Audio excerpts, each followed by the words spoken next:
Good morning, afternoon, evening, wherever you are currently watching. As you guys should know, but if you don't know, my name is Holly Sisa. I am the lovely host of this podcast, Morning Mimosas, where, as you guys know, although we value all human life, we value justice, healing, and educating for the Black and minority communities. And people ask me why. I'm a Black and minority woman. So, hey, I can only talk about what I know and what I've been through. So, guys, we have a really special guest today. And another thing I just need to mention real quick, I can't wait to bring back the commercials as soon as Ganilla Crafts comes back. But we have a really special guest today. And guys, I'm always trying to make sure that we're educating in some form or fashion, whether we're telling a story about a case or talking about mental health or, you know, whatever subject we are currently speaking of at the time. But today we have a special treat from Dallas, Texas, Miss Jaslyn Farrow. I am super duper excited to have her on Morning Mimosas today. But before we say hi to her, how about we give her a proper Morning Mimosas welcome? Let's do that, y'all.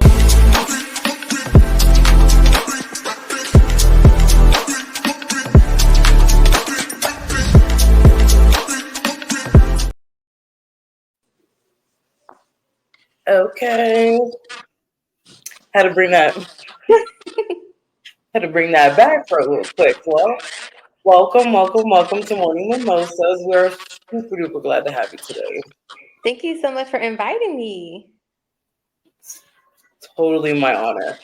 But before we get started, obviously, when we're doing these episodes and obviously talking about stuff like credit and stuff that we're going to be educating, we first want to get to know the guest that we are talking to first, right? Because that's who will be giving us the information, and we hear about the person first. So before we start talking about the nitty gritty, how about you tell the Morning Mimosa viewers a little bit about who you are? Okay, well, my name is Jaslyn Farrow, and I've been in the credit repair financial avenue for the past 4 years.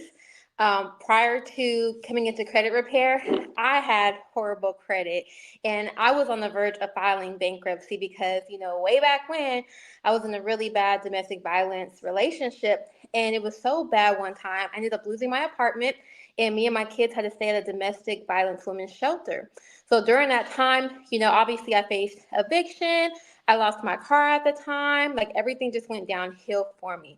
So it wasn't until I found credit repair and somebody helped me fix my credit in 4 months and I was able to purchase a home for me and my son. Got me from a 490 all the way up to a 670. Now, mind you, all the, domestic violence stuff that happened like around 8 years prior, but I had to live with family. I couldn't even get anything due to just my horrible credit. So I was able to finally purchase a home. And when I saw that, credit repair helped me, I wanted to be a blessing to others and help other people that were having a hard time trying to get approved for things because I am an example that it works. That credit repair legitimately changed my life, and now it's my career. This is what I do full time. So I'm just blessed to be able to impact people and be able to help people go from less than perfect credit to being able to get into their dream homes or vehicles. That is absolutely beautiful. I'm sorry that you had to go through all of that, but it looks like it brought you to your purpose today. So, I mean, that's the positive part about everything. Yes. So, let's get right into the nitty gritty of credit. Why is credit so important living in America? I know that's a very generic question, but obviously we need it. So, I'll let you have the floor Right. with that one. So, as you know, like credit is recession proof. Like it is not going anywhere. Tell me a time where they're gonna stop requiring a credit report for you to get into an apartment or a car because it's just not gonna happen. You need credit for just everyday life living. The quality of life that you want to have is going to be based on your credit and your credit score. Just even to get a job nowadays, they're doing credit checks. So your credit plays such a huge part in your life, and you definitely need to make sure it's priority.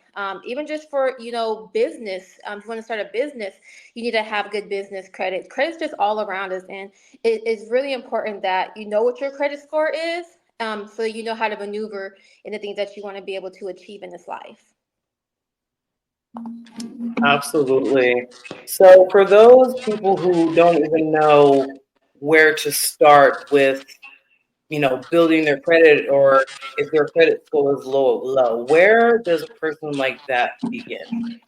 So there's a couple options out there. The free options I'll tell you is myannualcreditreport.com. During COVID, and actually still right now, they are letting people be able to get their credit reports on a weekly basis for free. View your credit report. Look for any discrepancies that are on your report, anything that's not reporting accurately. Those things can be disputed. You can also go to Credit Karma. That's a free app. People like to say Credit Karma is not accurate. The thing is, it's a Vantage score, right? So only 10% of lenders are actually looking at your Vantage. Your FICO scoring model, that's going to be what most lenders pull from. So it's not that Credit Karma isn't accurate. It's just it's a different score. But the items on your Credit Karma report, for the most part, are going to be accurate. So look on there and see what kind of negative items are showing up. You can also download the Experian app. That one you're going to pay for. You get Experian. You also can upgrade for the other two bureaus to show as well. That's where you can view your credit report as well. So the first step is always know what's on your credit. People who have good credit, you know what they're doing at 7 in the morning when they wake up? They are checking their credit every single day because they want to make sure that their credit is still up to par. When you have less than perfect credit, you're not logging in. I was one of those people. I did not check my credit for months because I just felt hopeless. I knew my credit score was in the 500s. I can't get nothing, no way. I don't need to look at it. But you have to determine when is enough enough. You need to take accountability. Understand, hey, you made mistakes in the past, but there's nothing too heavy on your report that can't get disputed. There's always a chance to recover and make better financial decisions, but you got to know where to start. And knowing what's on your credit report is the first step. So for those, first and foremost, thank you for that information. So for those of people that want your kind of services, and before we continue, let me go ahead and show your lovely business here, because I absolutely love the colors. It's like mine. Thank you. Um, so when it comes to the financial services that you offer to your clients, what does that, okay, so I'm gonna give you a quick scenario. Let's just say my credit score is at 490. Okay. And I come to you and I'm trying to figure out how to get it to a 600 because I want to do a first time home buyers program. Perfect. That's a perfect example. So what would you do in that scenario? Right, so we're going to go over which payment plans work for you. And here's another thing. I do charge one-time payments, but I also offer Afterpay and Klarna. Because I understand some people, are living paycheck to paycheck. It's hard times out here. Some people can't pay that one-time payment. So I make it easier for people to be able to break up their payments on long times. And I feel like I'm pretty affordable compared to other competitors. But based off what's on your credit report is really where we're going to start. Because regular collections, an example, like cell phone bills, electric companies, payday loans, stuff like that, is going to be one price. It's going to be higher if you have any bankruptcies, repossessions, evictions, stuff like that, because it's a lot more work I have to do with me and my team. We have to fully give you a credit analysis and find those errors so that when we're disputing with the credit bureaus, we have a higher success rate of getting those items off of your credit. So there's going to be two different plans, just kind of depending on where you fit in. But with my services, you're also going to get a portal. Everything is super duper professional. You get your own portal. I have an app. I have assistants that'll be messaging you if there's anything missing during the onboarding process. You're going to have your credit monitoring, so we can pull your credit report every 45 days. So we're on it. So everything's really done for you. All you do is complete your onboarding, and I and my team, we continue to dispute and remove all those negative items that have been hindering you throughout the process. Then your score will go up. That is absolutely awesome. So I just wanted to mention something that I just heard you say. You were talking about things on your credit, like cell phones. Like for example, if you didn't pay like a Sprint bill, and they took that Sprint bill to collections. Mm-hmm. So how does it work when it comes to getting things like that, or maybe something a little bit more common, like student loans? Like how does that kind of process work for collections like that people want to get, I guess, removed from their credit to, I guess, gain better credit. If I'm making sense, I'm really hoping Right. I So it's just am. all about the disputing process. I mean, 95% of your credit report has inaccurate information. So really what you're doing is you're really just asking the credit bureaus to verify and validate that these accounts truly are yours. It could be just like a misspelling of your name, for example, or a wrong address associated with your account. Or if you're someone who, been a victim of identity theft and something's being reported wrong on your credit report, those are all things that shouldn't be there.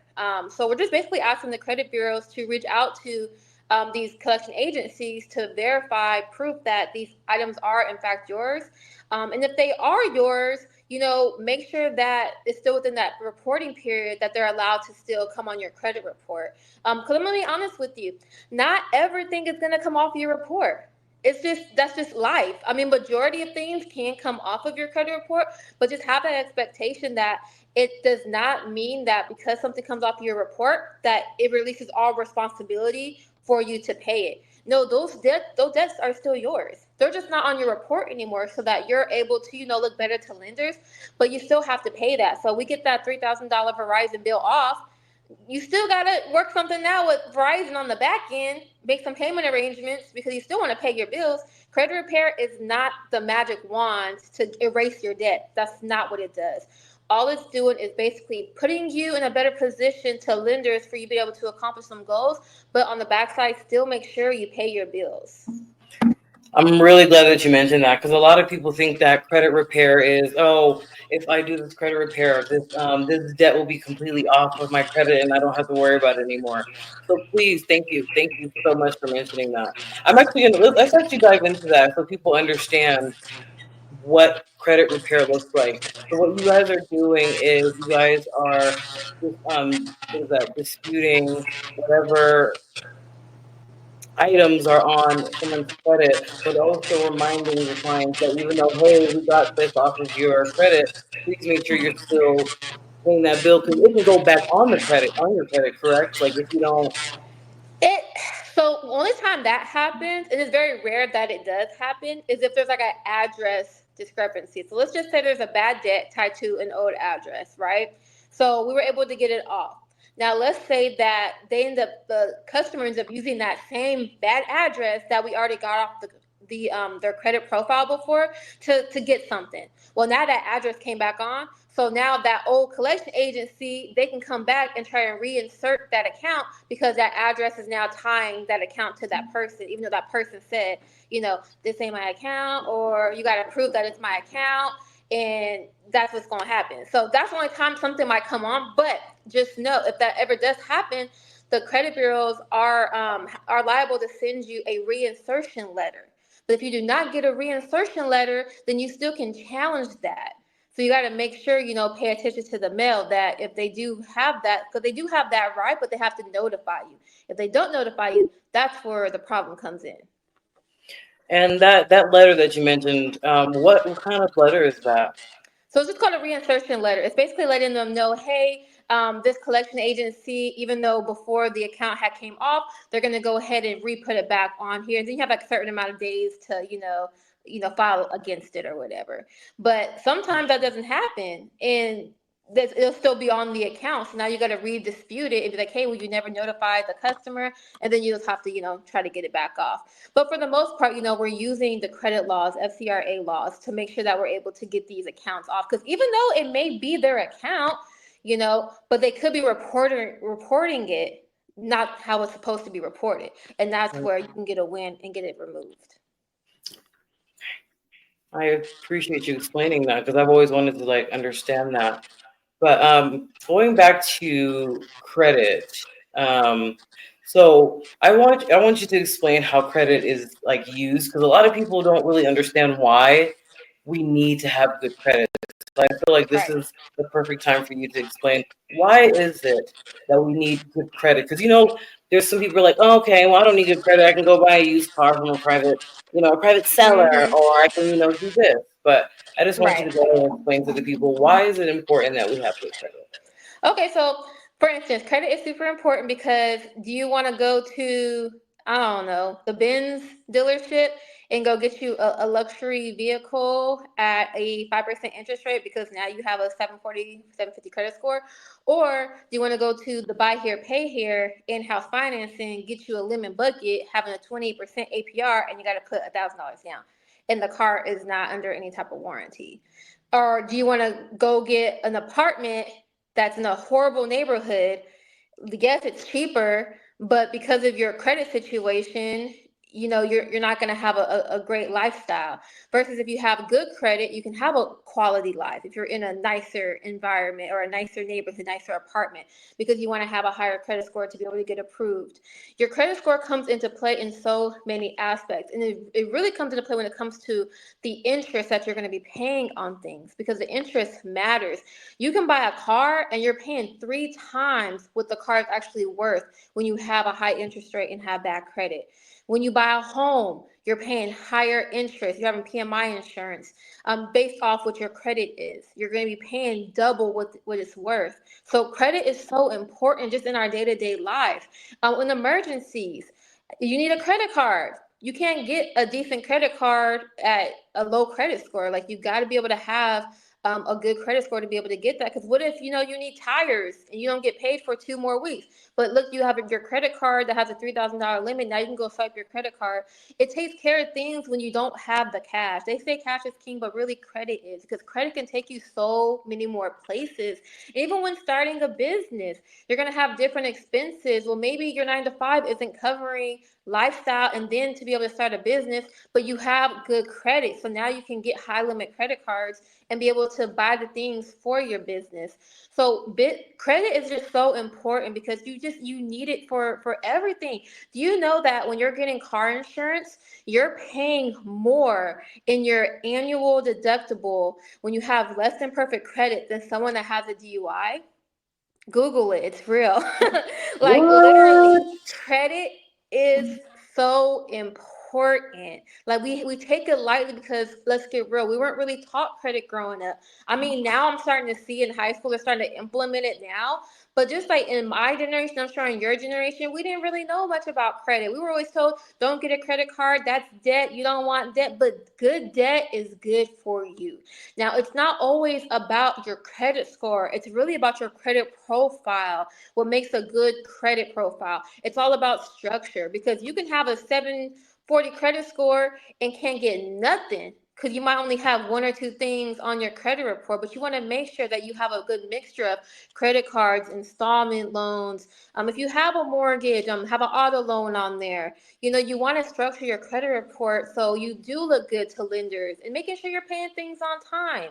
I know that answers a little bit more than what your question was, but I can go on with credit all day. So.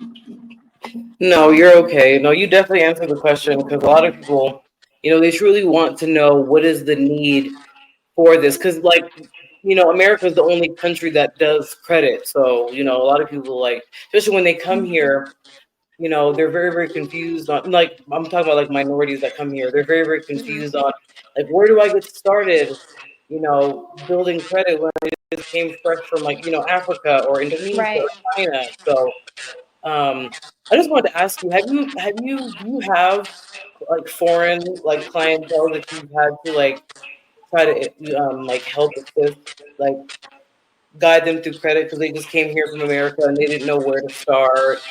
Have you ever had any clients like that? I've had one, but so what I do is I'm removing negative items. Throughout the process of a customer coming in who needs their credit score to go up, I'll offer them credit builder tools, secured cards to help build their credit. But it's not something they need to work one-on-one with me. Now, when someone's coming to me and their credit is just real, real tough, that's where they're gonna get more hands-on with me. But for someone who's coming in to the country and they need to start establishing credit, that would be my thing. You need to get you a secured credit card with your bank. Put $300 down, start building that credit. 6 to 9 months of good credit history, they may turn that into an actual credit card, and then you'll have that and start really building. But that would just be my advice for someone who's coming into the country that doesn't have credit, or even somebody who's just turned 18 and they have no credit. First step is get a secure card. Or if there's parents on here listening right now and you have good credit, put your children on your credit cards. Start building their credit now so by the time they're 18, they have a 700, 740 credit score. Like start them young so they can start piggybacking off of your good credit so you can set them up for financial success. Period. No, I absolutely agree. So I was actually this is actually gonna be my last question because you actually brought up what I think is very important. Starting when they're young. I know that you specifically focus on credit repair, but why is it that they don't have people like you in these high schools? Because these high school kids don't know anything about their credit, and then they go get a credit card because they get one of those like Discover ones that they get in the mail, right? And then Yeah. they go bonkers, and then their credit gets all well, we cuss on here. It gets fucked up. Um, so what do you like? How do you help? How do you guide a young mind like that made those tough decisions, like tough, I guess, bad decision, I want to say, or a Yeah. youth decision. I want with your how do you help a young one like that? So it would be the same process, right? Do you just Yeah, let just them know? educating them. Yeah. Yeah, and like I said, I feel like a lot. I think even in Florida, they're like started implementing things in high school where there's like financial literacy classes. I just feel like if everyone gets on board with like our local governments and they just start really implementing that, because I have no problem going into a school. Even my son's high school, he tells all his teachers, "Oh, my mom does credit." Like he's even sent me some of his teachers to fix their credit. Like he's my walking billboard. Like my son will tell everybody. He's in an Uber. He FaceTimes me in an Uber one day. He's like, "Mom, this lady says she needs help with her credit because I told her what she does. Can you help her?" Like I literally don't have to pay for for ads or nothing. He does it all. But really, just like it starts at home. Really, it's just like the parents need to be educated. And if you didn't know it because your parents didn't tell you, we have access to YouTube. We have access to books. Learn about credit. Learn about your finances because now we got to teach our kids because we don't want our kids going into debt. Like I was able to buy a house at 30 years old. My brother bought a house at 21 years old. And it's only because like we had to show ourselves or teach ourselves how important financial literacy is. And just know because you made bad mistakes in your early 18s, 20s. Look, I was at Ace Cash Express, always getting payday loans, okay? They had to keep me out of there. Like we make mistakes and we learn. The best thing is it's a no judgment zone. Anything is fixable. We can get it fixed. But it definitely starts at home and teaching our kids because they're gonna tell one of their friends, and then their friends gonna say, "Hey, mom, Keyshawn's on his mom's credit card, and he's gonna have a good credit score. Can you add me on yours?" And that's gonna get them thinking, "Well, shoot, my credit ain't good enough for a credit card.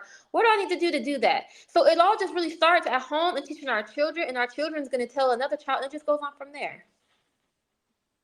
I absolutely love that. So where can all of the Morning Mimosa viewers find you? So I'm really on Facebook a lot. Well, my name is just Jaslyn, Jaslyn, last name Farrow, Farrow. And then my website is www.jv like Victoria, F like Pharaoh, jvffinancial.com. And you can go on there, check out my page, and then the link to my services is there as well. But if you have, questions, feel free to DM me. I'll be on Facebook, so send me a little DM. I can send you a free credit analysis, go over your credit and more in depth, and to see what package is best suited for you. But it's 2025. We're not trying to go into 2026 with bad credit no more. This is the year that we're trying to get approvals and go from approved to denied. So don't stop now. Let's get it done today. Perfect. Well, you guys, all of her information will be listed in the comments during the episode. You guys, thank you so much for watching this episode today. You guys, as you guys know, Morning Mimosa values justice, healing, and education for the Black and minority communities. We'll see you guys next week. Ta-ta. Bye.